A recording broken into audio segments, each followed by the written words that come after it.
Here I have CAT S41 and let me show you how to accomplish the hard reset operation on that device by using the CAT settings. So at the very beginning, let's start by using your home screen, tap apps icon. Here you have to find and select the settings.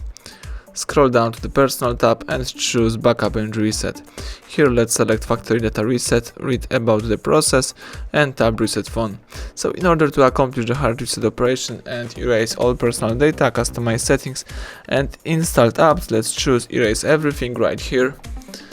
The device is performing the hard reset operation, the phone is erasing all personal content, so let's just be patient and wait until the whole operation will be completed successfully.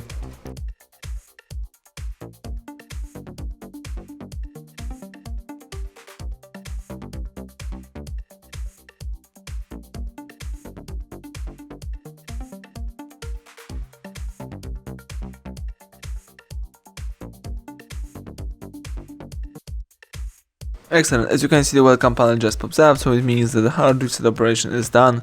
Now you may start simply use your device and activate your phone. Thank you for watching, please subscribe our channel and leave a thumbs up under the video.